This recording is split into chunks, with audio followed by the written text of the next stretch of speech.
Mi nombre es Lorenzo Moreno Ruiz, pertenezco al Departamento de Ingeniería Informática y de Sistemas de la Universidad de La Laguna y he grabado un conjunto de 3 píldoras sobre la lógica difusa. Esta es la tercera píldora que lleva como título Ejemplo de aplicación de la lógica borrosa en la validación del aprendizaje. Bien, vamos a hacer una breve introducción de las píldoras anteriores en donde comparábamos la lógica difusa con la lógica concisa. El problema de la lógica de la lógica concisa es que es muy estricta, los elementos pertenecen o no pertenecen, no hay rangos de variación en la frontera del conjunto. Sin embargo, eso está solucionado en la lógica difusa porque se define una función de pertenencia bourgeois como una aplicación de los elementos del conjunto en un número determinado entre 0 y 1. En el caso del ejemplo que poníamos entonces en la primera parte del conjunto de gente joven, claro, el problema de los elementos que pertenecen al conjunto y de los elementos que no pertenecen al conjunto, pues era muy estricta. Ahora, bueno, pues está un poquito más difuminada en la frontera del conjunto, definiendo esta función de pertenencia en los alrededores del entorno que nos interesa. Bien. Para estos conjuntos de lógica difusa, pues definíamos las operaciones básicas que definíamos en la lógica concisa, como la unión, la intersección y la complementación. Y también creábamos un modo de razonamiento, que es el modus ponens generalizado, utilizando el modelo de Mandani. El modus ponens generalizado consiste en una regla con un antecedente o varios antecedentes que son conjuntos difusos y un consecuente que también es difuso. Y junto con esa regla existe un hecho de que también es un conjunto difuso. Aquí tenemos el ejemplo de una regla que tiene 2 antecedentes y un consecuente. Ambos son conjuntos difusos, que son los que están pintados en verde. El valor que tiene el hecho concreto está pintado en rojo en ambas reglas. Entonces, la primera regla, al dispararse, la intersección en el primer antecedente, la intersección en el segundo, nos quedamos con el mínimo de ambos, entonces daría lugar a un consecuente que sería la zona sombreada exclusivamente de ese conjunto difuso que es la salida. En la segunda regla, ahora la intersección es diferente y entonces el mínimo de ambos subconjuntos de intersección nos da esta zona sombreada. Agregando la primera regla y la segunda regla nos da este consecuente final de haber aplicado las 2 reglas. También lo podemos hacer siendo el hecho concreto del hecho que se añade a la regla, en vez de ser un conjunto difuso, que sea un valor conciso, un valor preciso, ¿vale? Como es el caso el valor x y el valor y. Entonces, en este caso, la primera regla intersecta el valor con el primer antecedente, de esta manera aquí, en este punto, y con el segundo en este punto. El mínimo de ambos es este, que da lugar a este conjunto difuso en la salida, en el consecuente. Aplicando la segunda regla, ahora la intersección es aquí y el mínimo es esta zona sombreada y nos da lugar a este conjunto difuso en la salida.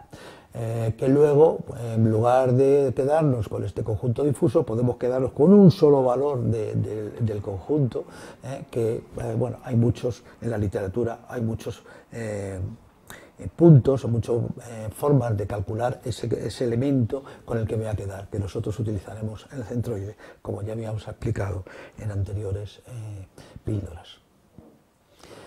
Si en lugar de tener 2 reglas, como eran los ejemplos, pues tenemos un conjunto en el sistema borroso de R reglas, pues entonces para un hecho que podía ser conciso o difuso, pues entonces se dispararían en las reglas que fueran necesarias para crear con la agregación el resultado del consecuente.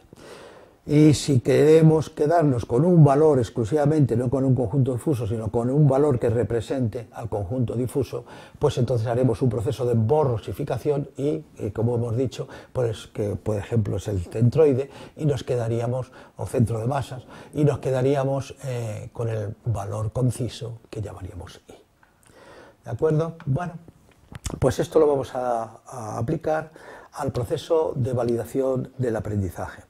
Nosotros vamos a considerar el aprendizaje, el proceso de validación como un elemento más del aprendizaje. Nos dará la oportunidad de suministrar un feedback, una realimentación a los alumnos, informándoles sobre detalles correspondientes a ese proceso de validación que ha realizado el profesor. Para trabajar en este proceso de validación utilizaremos la herramienta Siena, más concretamente en el trabajo, en la realización de test, en el trabajo colaborativo, donde los alumnos para contestar a las preguntas del test se pasan mensajes unos a otros. Pues el análisis de esos mensajes es lo que vamos a validar y lo que vamos a utilizar la lógica borrosa. Bien, a modo de resumen, diremos que Siena es una herramienta web para el autoaprendizaje que está basada en mapas conceptuales y en test adaptativos utilizando preguntas de elección múltiple, ¿vale? Los test se realizarán de forma individual para autoaprendizaje y luego también para autoaprendizaje de forma colaborativa, pero la forma colaborativa nos servirá también para validar. La dirección donde se encuentra esta herramienta, Siena Social, es esta que se muestra. Bien, el proceso de validación del aprendizaje en una asignatura, el proceso de evaluación de la misma, pues está basada en muchos ítems, en varios ítems. Por ejemplo, en la evaluación continua que realiza el profesor, bien de forma escrita, bien de forma oral, en la resolución de problemas, en la utilización, en este caso, como vamos a hacer, de la utilización de Siena Social para la realización de test y sobre todo de test de forma colaborativa, y en fin, para otras tareas que haya el profesor diseñado en el proceso de validación de esa asignatura. Bien, este es el proceso de utilización de la herramienta en el caso de un trabajo colaborativo entre 3 alumnos A, B y C que forman un grupo. ¿Vale? En primer lugar, lo que harán los alumnos es estudiar los contenidos que están correspondientes al tema en concreto que se va a evaluar.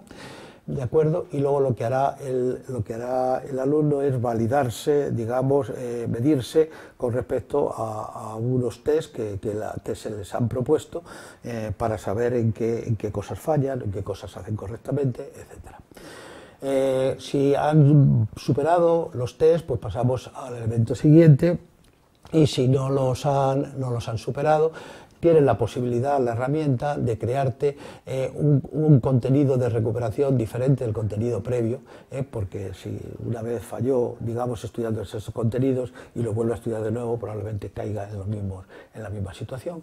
Y por tanto, en algunos alumnos es necesario que cuando estudiar esos contenidos no sea mejor utilizar otros contenidos mucho más afinados, mucho más centrados con ejemplos, etcétera, para que el alumno no vuelva a fallar la siguiente vez.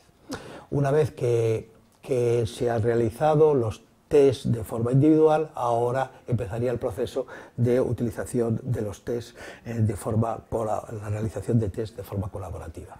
El resultado del test y los mensajes que se han utilizado durante todo el proceso de respuesta a las preguntas del test es lo que se va a analizar. Forma parte del bagaje que tiene el profesor sobre los alumnos en este tema, en este ítem concreto de validación de la asignatura, y esto permitirá, pues, por un lado, hacer la realimentación y por otro crear unos hechos objetivos que nos permitan luego, pues tener información del alumno, bien para dársela al alumno o bien para dársela en otras situaciones, o tenerla para otras situaciones diferentes. Bien, aquí tenemos un ejemplo de un test realizado, que han realizado colaborativamente ese grupo de alumnos A, B y C, que está formado por un conjunto de preguntas en donde bueno, pues todas se parte de un conocimiento inicial, de un conocimiento a priori, y el sistema va estimando el conocimiento a posteriori después de que el alumno haya contestado bien correctamente o bien incorrectamente a las preguntas. Al finalizar, pues el sistema ha estimado un conocimiento que aquí, bueno, pues digamos que el sistema ha estimado de que el alumno a través de este test conoce perfectamente el tema en cuestión. Aquí están los mensajes que se han enviado, primero para la pregunta 0, para la pregunta 1, así sucesivamente. Tenemos las diferentes preguntas, los diferentes mensajes que han ido comunicándose los alumnos entre ellos. Tenemos aquí en esta columna la posibilidad de borrar un mensaje que no dice nada, que es ajeno al test en cuestión, y por tanto el profesor tiene la posibilidad de borrarlo. Y luego aquí, en esto que se ha subrayado, se ha encuadrado en verde, es la posibilidad de introducir un feedback el profesor, para que el alumno cuando analice el test pues pueda observar esas anotaciones que le ha realizado el profesor. Bien, pues con esta información, con todos estos mensajes, crearemos una rúbrica como un medio de disponer, como he dicho antes, de pruebas objetivas del resultado del resultado que ha obtenido cada uno de los estudiantes en cada una de las preguntas que se han realizado. En principio, bueno, aquí hemos elegido cuatro posibles índices. Primero,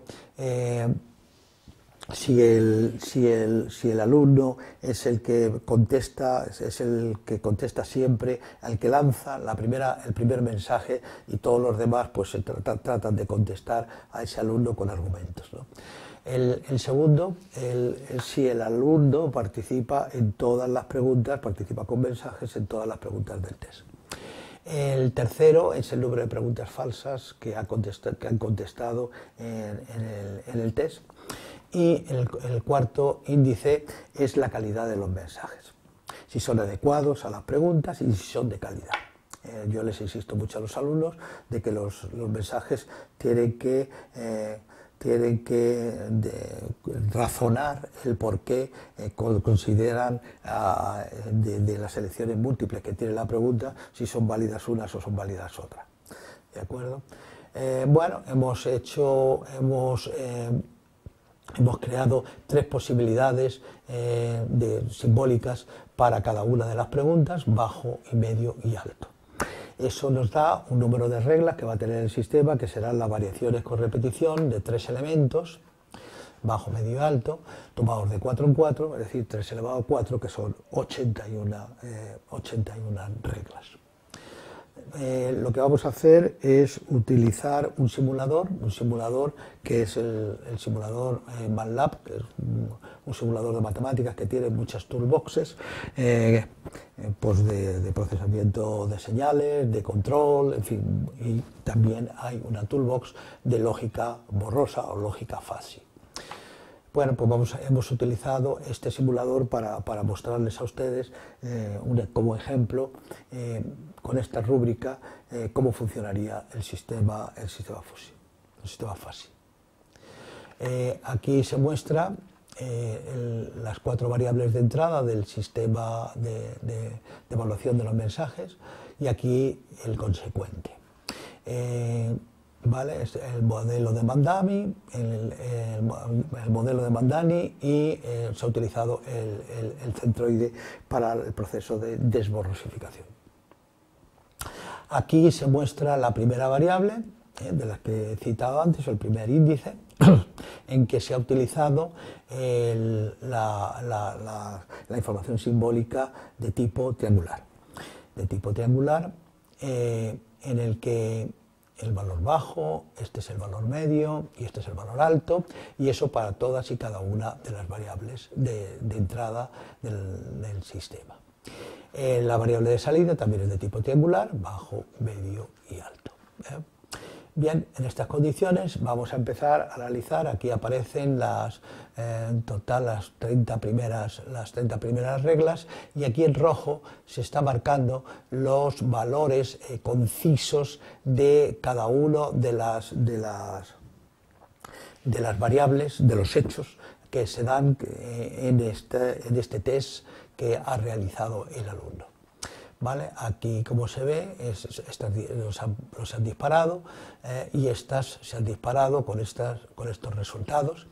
En la siguiente vemos las del 30 al 60, en donde seguimos con los mismos valores, lógicamente en las variables, en los hechos, aquí no se ha disparado ninguna, y finalmente, en las últimas, hasta la 81 regla, pues se han disparado unas cuantas, y aquí finalmente es el conjunto difuso resultante como consecuencia de haber aplicado todas las reglas. Y este valor en rojo indica el centroide del valor desborrosificado. Aquí estamos presentando las últimas reglas para otro valor que correspondería a otro test, con unos valores diferentes, de aquí, y aquí representaría el centroide. Aquí en esta también son las últimas reglas para otros valores de los hechos diferentes, y este sería el centroide, que como ven es diferente en el caso anterior, las últimas reglas, y en este caso, y en este otro caso. ¿De acuerdo? Bueno, pues este es el ejemplo que hemos hecho, y a modo de conclusión, pues en principio hemos realizado un resumen de la lógica difusa, y lo hemos aplicado en la herramienta Siena en lo que se refiere a los mensajes que se envían a los alumnos dentro de un grupo en un trabajo colaborativo de respuesta a un test. Hemos creado una rúbrica que ha estado formada por 4 variables, que podrían haber sido más o podrían haber sido menos, eso ya es cuestión de cómo uno quiera definirlas, con 3 valores para evaluar dichos mensajes, y eso nos da un conjunto de reglas, 3 elevado a 4 en el sistema difuso. Y finalmente hemos diseñado este sistema utilizando una herramienta de simulación que es MATLAB, y utilizando también la toolbox FASE. Y nada más.